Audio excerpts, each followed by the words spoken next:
کہ दत्तात्रेय हसबले साहब ने एक बयान दिया है और लगता है कि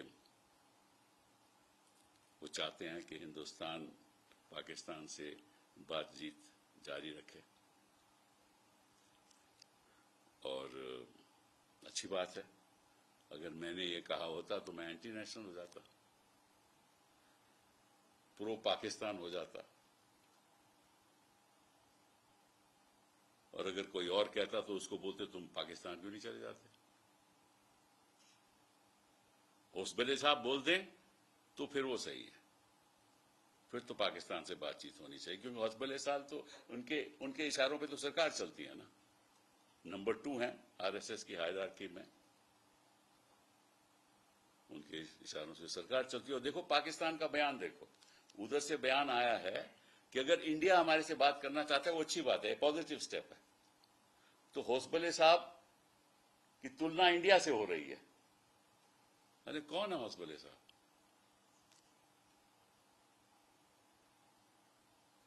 कोई इन लोगों में से कोई टैक्स देता है?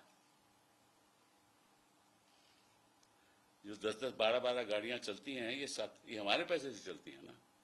टैक्स हम देते हैं, गाड़ियां यहां चलती हैं, और सरकार में भी नहीं है। एक नई किस्म की राजनीति है।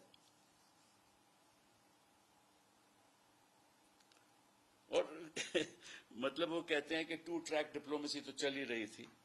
और सबसे ताज्जुब की बात जो मुझे लगी, मुझे चुभी भी, इनफैक्ट बहुत चुभी, उन्होंने कहा, और मैं कोट करता हूं, quoting, see everything has been tried diplomatically and Pakistan keeps making pin prix.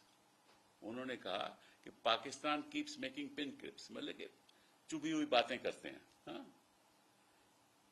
और उन पिन प्रिक्स में क्या हुआ? 26/11 पिन प्रिक हो गया, पुलवामा पिन प्रिक हो गया, पहलगाम पिन प्रिक हो गया।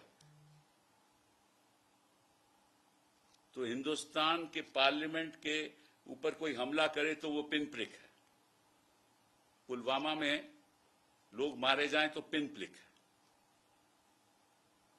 पहलगाम में लोग मारे जाएं तो पिन प्रिक है, 26/11 पिन प्रिक है।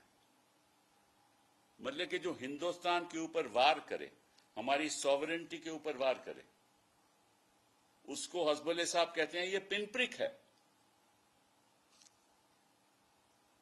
ताज्जुब की बात है।